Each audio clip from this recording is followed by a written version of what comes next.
Hello everyone, आज हम पढ़ेंगे एनसीईआरटी बुक क्लास 6 हिस्ट्री का chapter number 1 what, where, how and when. क्या, कब, कहाँ और कैसे। So let's start our reading. Rashida's question, Rashida का सवाल। Rashida sat reading the newspaper. Suddenly her eyes fell on a small headline, 100 years ago. Rashida बैठी अखबार पढ़ रही थी। अचानक उसकी निगाह एक खबर पर पड़ी, 100 साल पहले। She wondered, could anyone know what had happened so many years ago? वह सोचने लगी कि यह कोई कैसे जान सकता है कि इतने वर्षों पहले क्या हुआ था। फाइंडिंग आउट वॉट हैपेंड, कैसे पता लगाएं कि क्या हुआ था। Yesterday you could listen to the radio, watch television, read a newspaper. Last year, ask somebody who remembers. But what about long ago? Let us see how it can be done. यह जानने के लिए कि कल क्या हुआ था, तुम रेडियो सुन सकते हो, टेलीविज़न देख सकते हो या फिर अखबार पढ़ सकते हो। साथ ही यह जानने के लिए कि पिछले साल क्या हुआ था, तुम किसी ऐसे व्यक्ति से बात कर सकते हो जिसे उस समय की याद हो, लेकिन बहुत पहले क्या हुआ था यह कैसे जान सकते हैं। What can we know about the past? अतीत के बारे में हम क्या जान सकते हैं। पास्ट मीन्स अतीत, जो बीत चुका है। There are several things we find out, what people ate, the kinds of clothes they wore, the house in which they lived. We can find out about the lives of hunters, herders, farmers, rulers, merchants, priests, craftspersons, artists, musicians and scientists. We can also find out about the games children played, the stories they heard, the plays they saw, the song they sang. अतीत के बारे में हम बहुत कुछ जान सकते हैं, जैसे लोग क्या खाते थे, कैसे कपड़े पहनते थे, किस तरह के घरों में रहते थे। और हम शिकारियों, पशुपालकों, कृषकों और शासकों, व्यापारियों, पुरोहितों, शिल्पकारों, कलाकारों, संगीतकारों या फिर वैज्ञानिकों के जीवन के बारे में भी जानकारी हासिल कर सकते हैं। यही नहीं, हम यह भी पता लगा सकते हैं कि उस समय बच्चे कौन कौन से खेल खेलते थे, कौन कौन सी कहानियाँ सुना करते थे और कौन कौन से नाटक देखा करते थे या फिर कौन कौन से गीत गाते थे। Where did people live?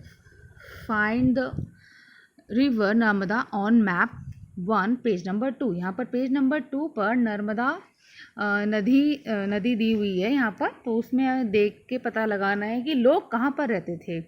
People have lived along the banks of their rivers for several hundred thousands years. Some of the earliest people who lived here were silk gatherers, that is people who gathered their food. जो कई लाख वर्ष पहले से लोग इस नदी के तट पर रह रहे हैं, नर्मदा नदी के तट पर। और यहाँ रहने वाले जो बहुत पहले के लोग हैं, जो आरंभिक लोग हैं, उनमें से कुछ कुशल संग्राहक थे जो आसपास के जंगलों की विशाल संपदा से परिचित थे।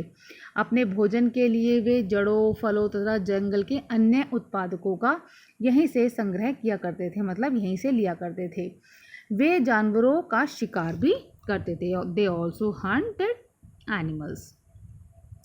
Now find the Suleiman and Kirthar's Hills to the northwest.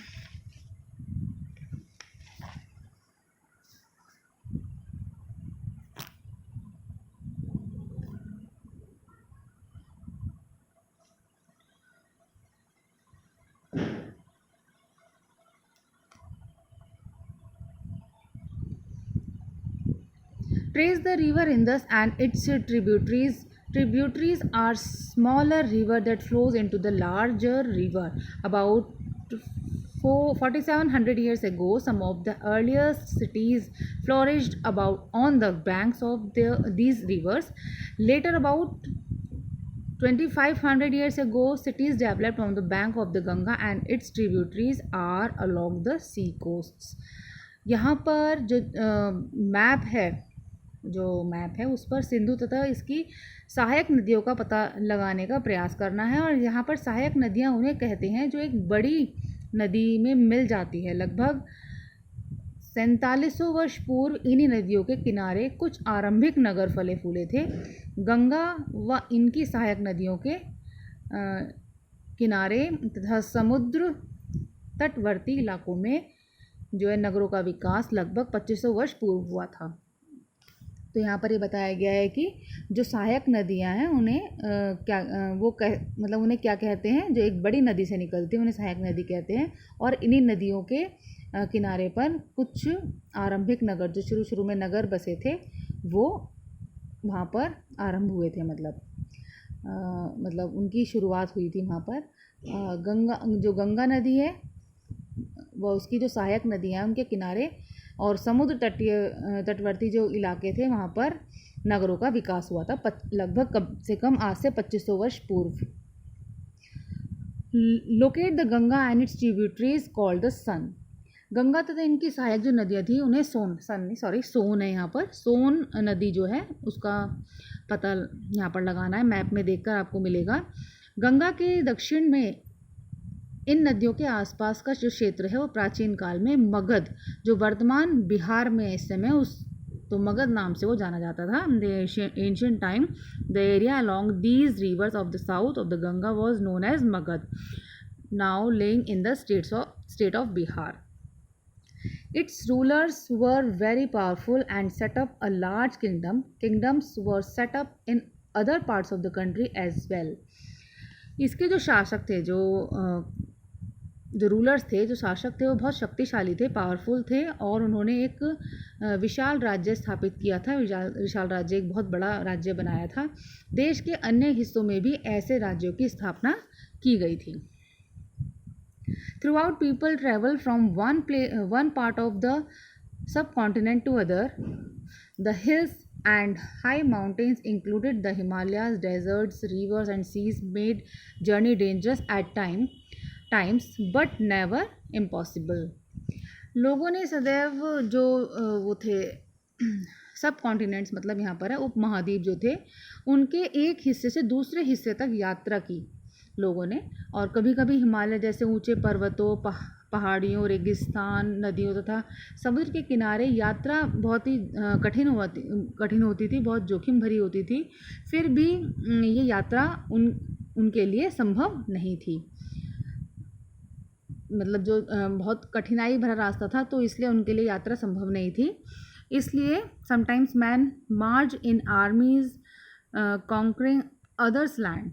Besides, merchants travel with caravans or ship carrying valuable goods from place to place, and religious teachers walk from village to village, town to town, shopping to offer instructions and advice on the way. Finally, some people perhaps traveled driven by a spirit of adventure, wanting to discover new and exciting places. All these led to the sharing of ideas between people.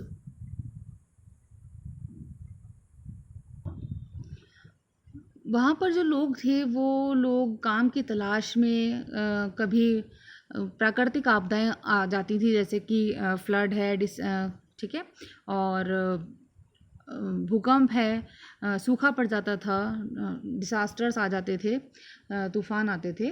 तो उन सबको झेलते हुए उन आपदाओं के कारण एक स्थान से दूसरे स्थान पर जाया करते थे। और कभी कभी जो सेनाएं थी वो दूसरे क्षेत्र पर विजय हासिल करने के लिए जाती थी।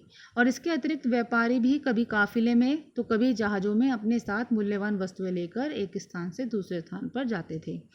धार्मिक गुरु जो थे वो लोगों को शिक्षा और सलाह देते हुए एक गांव से दूसरे गांव तक, एक कस्बे से दूसरे कस्बे तक जाया करते थे। कुछ लोग नए और रोचक स्थानों को खोजने की चाह में उत्सुकतावश भी यात्रा किया करते थे, मतलब एक्साइटिंग वे में, और इन सभी यात्राओं से लोगों को एक दूसरे के विचार को जानने का अवसर मिला. All these led to the sharing of ideas between people. Why do people travel nowadays? आज लोग यात्राएं क्यों करते हैं? एक बार फिर से हम अपने मैप में नज़र डालेंगे. वहाँ पर hills, mountains and seas from the natural frontiers of the subcontinent. While it was difficult to cross these frontiers, those who wanted could and did scale the mountains and cross the seas. People from across the frontiers also came into the subcontinent and settled here. तो आज लोग यात्राएं क्यों करते हैं? क्योंकि पहाड़ियों, पर्वतों, हम मैप में देखेंगे तो समुद्र और इस तरीके जो महाद्वीप हैं उनकी जो प्राकृतिक सीमा है वहाँ पर उनका निर्माण हुआ है. हालांकि लोगों के लिए इन सीमाओं को पार करना आसान नहीं था. जिन्होंने ऐसा चाहा कि वे ऐसा कर सकें, वे पहाड़ों, पर्वतों की ऊंचाई को छू सकें या फिर गहरे समुद्रों को पार कर सकें. उपमहाद्वीपों के बाहर से भी कुछ लोग आए और यहीं बस गए. लोगों के इन जो आवागमन था, उनका आना जाना था, आवागमन ने हमारी सांस्कृतिक परंपराओं को समृद्ध बनाया है. These movements of people enriched our cultural traditions. People have shared new ways of carving stone, composing music, and even cooking food over several hundreds of years. कई सौ साल से लोग पत्थर को तराशने और संगीत रचने और यहाँ तक कि भोजन बनाने के नए तरीके के बारे में एक दूसरे के विचार को अपनाते रहे हैं. मतलब एक दूसरे को देखकर वो काम करते रहे हैं. नेक्स्ट है हमारा नेम्स ऑफ द लैंड. देश के नाम. Two of the words we often use for our country are India and Bharat. अपने देश के लिए हम प्राय इंडिया और भारत जैसे नामों का प्रयोग करते हैं. The word India comes from the Indus, called Sindhu in Sanskrit. India जो शब्द है वो इंदस से निकला है, जिसे संस्कृत में सिंधु कहा जाता है. और मैं इसकी भी आगे हिंदी बता रही हूँ. अपने एटलस में ईरान और यूनान का यहाँ पर पता लगाना है. और लगभग 2500 वर्ष पूर्व उत्तर पश्चिम की ओर से आने वाले ईरानियों और यूनानियों ने सिंधु को हिंदोस अथवा इंदोस और इस नदी के पूर्व में स्थित भूमि प्रदेश को इंडिया कहा है. The name Bharat was use for a group of people who lived in the northwest and who are mentioned in the Rig Veda. The earliest composition in Sanskrit dated to about 3500 years ago. Later it was used for the country. Bharat नाम का प्रयोग उत्तर पश्चिम में रहने वाले लोगों के एक समूह के लिए किया जाता था. इस समूह का उल्लेखन जो था वो संस्कृत की आरंभिक लगभग 3500 वर्ष पुरानी जो ऋग्वेद में मिलता है उसमें, और बाद में इसका प्रयोग देश के लिए होने लगा. Finding out about the past. यहाँ पर हम अतीत के बारे में पढ़ेंगे. यहाँ पर पांडुलिपि के बारे में भी दिया गया है. A page from a palm leaf manuscript. यहाँ पर नीचे ये जो है पांडुलिपि लिखी गई है ये, और यह है ताड़पत्रों से बनी पांडुलिपि का ये पेज है. और यह पांडुलिपि लगभग 1000 वर्ष पहले लिखी गई थी. किताब बनने के लिए ताड़ के पत्तों को काटकर उनके अलग अलग हिस्से को एक साथ बांध दिया जाता था और फिर भुर्ज पेड़ की छाल से बनी ऐसी ही एक पांडुलिपि को यहाँ पर आप देख सकते हैं. ये जो आपको दिखा रही हूँ मैं पिक्चर में. यहाँ पर अब आगे पढ़ेंगे अतीत के बारे में.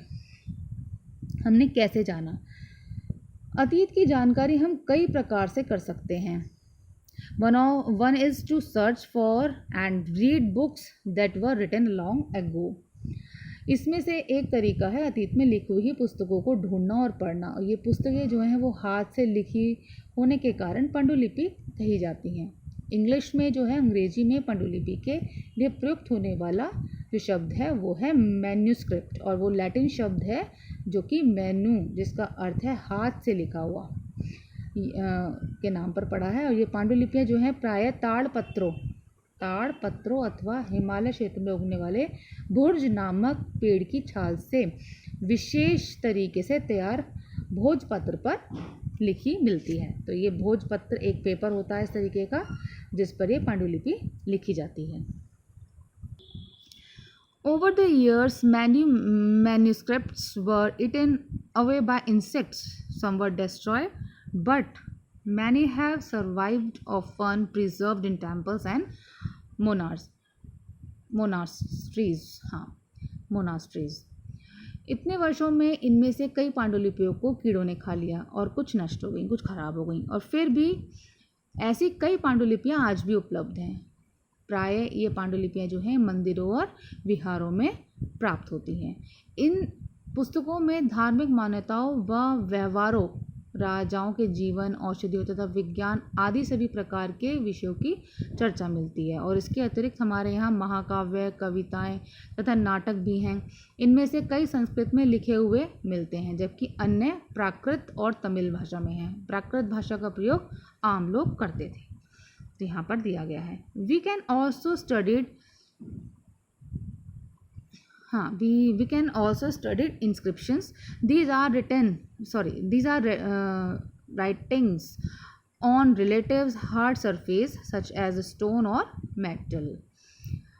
हम यहाँ पर जो इंस्क्रिप्शन का मतलब है अभिलेख, हम अभिलेखों का अध्ययन कर सकते हैं। ऐसे लेख जो कि पत्थर अथवा धातु जैसी अपेक्षाकृत कठोर सतह पर उत्कीर्ण किए गए हैं, मतलब उस पर लिखे गए हैं। कभी कभी शासक अथवा अन्य जो लोग हैं वो अपने आदेशों को इस तरह उत्कीर्ण करते हैं ताकि लोग उन्हें देख सकें, पढ़ सकें तथा उनका पालन कर सकें। मतलब उत्कीर्ण का मतलब यहाँ पर है, ये मैंने डिक्शनरी से वर्ड निकाला था कि लिखते हैं। उत्कीर्ण मतलब उन पर लिखना, उभार कर लिखना। और कुछ अन्य प्रकार के अभिलेख भी मिलते हैं जिनमें राजाओं तथा रानियों सहित अन्य स्त्री पुरुषों ने भी अपने कार्यों के विवरण लिखे हैं। उदाहरण के लिए प्रायः शासक लड़ाइयों में अर्जित विजयों का लेख लिखा, जो का मतलब जब वो जीत कर आते थे, जब वो बैटल जीतते थे तो उसका रिकॉर्ड, उनका विक्ट्री का रिकॉर्ड। यहाँ पर जो आपको इंस्क्रिप्शन दिखाया गया है ये बहुत ही पुराना है, आप देख पा रहे हैं इस पिक्चर में। लगभग 2250 वर्ष पुराना यह अभिलेख है जो कि वर्तमान अफ़गानिस्तान के कंधार से प्राप्त हुआ था। और यह अभिलेख अशोक नामक शासक के आदेश पर लिखा गया था। और इस शासक के विषय में आप चैप्टर 8 में हम लोग इसको पढ़ेंगे। और जब हम कुछ लिखते हैं तब हम किसी लिपि का प्रयोग करते हैं। लिपियाँ अक्षर अथवा संकेत में हम बनी होती हैं। जब हम कुछ बोलते हैं अथवा पढ़ते हैं तो हम भाषा का प्रयोग करते हैं। यह जो अभिलेख है, ये जो लिखा हुआ है, इस क्षेत्र में प्रयुक्त होने वाली यूनानी तथा अरामेइक नामक 2 विभिन्न लिपियाँ तथा भाषाएं यहाँ पर दी गई हैं इसमें। Can you think of the advantages of written on a hard surface and what could have been the difficulties? क्या तुम बता सकते हो कि कठोर सतह पर लेख लिखने के क्या लाभ थे? मतलब एक हार्ड जो सतह थी, जो सख्त थी, उस पर लिखने के क्या लाभ थे? ऐसे करवाने में क्या क्या कठिनाइयाँ आती थी? मतलब उनको खोदना पड़ता था, लिखने के लिए बहुत ज़ोर लगाना पड़ता था। तो इसमें क्या क्या प्रॉब्लम्स आती थी ये हमें आगे हम पढ़ेंगे। इसके अतिरिक्त अन्य कई वस्तुएं अतीत में बनी और प्रयोग में लाई जाती थी। ऐसी वस्तुओं का अध्ययन करने वाले जो व्यक्ति थे वो क्या कहलाते थे? वो कहलाते थे आर्कियोलॉजिस्ट। मतलब इनको क्या बोलते हैं? आर्कियोलॉजिस्ट को हिंदी में भी इनको समझ में नहीं आ रहा। आर्कियोलॉजिस्ट को बोलते हैं पुरातत्वविद कहलाते थे वो। पुरातत्वविद जो थे वो पत्थर और ईंटों से बने इमारतों के अवशेषों, चित्रों तथा मूर्तियों का अध्ययन यहाँ पर किया जाता था। और जो उनके औजार होते थे और हथियार होते थे, बर्तन, आभूषण होते थे, वो लोग क्या करते थे? वो जो उनके औजार होते थे, औजारों, हथियारों, बर्तनों और आभूषणों तथा सिक्कों की प्राप्ति के लिए, उन्हें से पाने के लिए छानबीन तथा खुदाई भी करते थे। एंड इनमें से कुछ वस्तुएं जो थी वो पत्थर और पक्की मिट्टी तथा कुछ धातु की भी बनी होती थी और ऐसे तत्व कठोर तथा जल्दी नष्ट हो जाने वाले होते थे object that are made of hard जो ऑब्जेक्ट्स होते थे वो जल्दी नष्ट हो जाने वाले होते थे। यहाँ पर जो लेफ्ट साइड में आपको बर्तन दिख रहा है, ये पात्र जो दिख रहा है, ये एक प्राचीन नगर से प्राप्त किया गया है और इस तरह के पात्रों का प्रयोग 4700 वर्ष पूर्व होता था। और जो दाईं तरफ पुरानी चांदी का जो सिक्का आपको नज़र आ रहा है, यहाँ पर ये जो सिक्का नज़र आ रहा है, यह एक पुरानी चांदी का सिक्का है और इस तरह के सिक्कों का प्रयोग 2500 वर्ष पूर्व होता था। और जो हमारे द्वारा आज के उपयोग होने वाले सिक्के हैं वो इनसे भिन्न हैं, अलग हैं। Archaeologists also look for bones of animals, birds, and fish to find out what people ate in the past. Plant remains survive far more rarely. If seeds of grains or pieces of wood have been burnt, they survive in the shattered form. जो archaeologist थे वो जानवरों, चिड़ियों तथा मछलियों की हड्डियों को भी ढूंढते थे। इनसे उन्हें यह जानने में मदद मिलती थी कि अतीत में लोग क्या क्या खाते थे। वनस्पतियों के अवशेष बहुत मुश्किल से बच पाते थे। यदि अन्न के दाने अथवा लकड़ी के टुकड़े जल जाते थे तो वे जले हुए रूप में बचे रहते थे। और जो आर्कियोलॉजिस्ट थे, क्या आर्कियोलॉजिस्ट का जो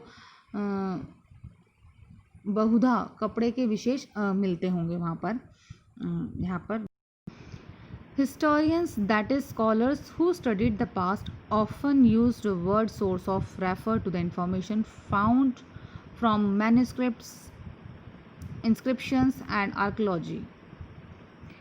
पांडुलिपियाँ अभिलेखों तथा पुरातत्व से ज्ञात जानकारियों के लिए इतिहासकार प्राय स्रोत शब्द का प्रयोग करते थे। इतिहासकार उन्हें कहते थे जो अतीत का अध्ययन करते थे। स्रोत के प्राप्त होना ही अतीत के बारे में पढ़ना बहुत रोचक हो जाता था, क्योंकि इन स्रोतों की सहायता से हम धीरे धीरे अतीत का पुनर्निर्माण करते जाते थे। अतः इतिहासकार तथा पुराविदित्व जो थे उन जासूसों की तरह हैं जो इन सभी स्रोतों का प्रयोग सुराग के रूप में कर अतीत को जानने का प्रयास करते थे। So here is the end of part 1. Next part we will discuss in my next video. Thank you. Keep watching. Stay tuned to our channel. Have a nice day.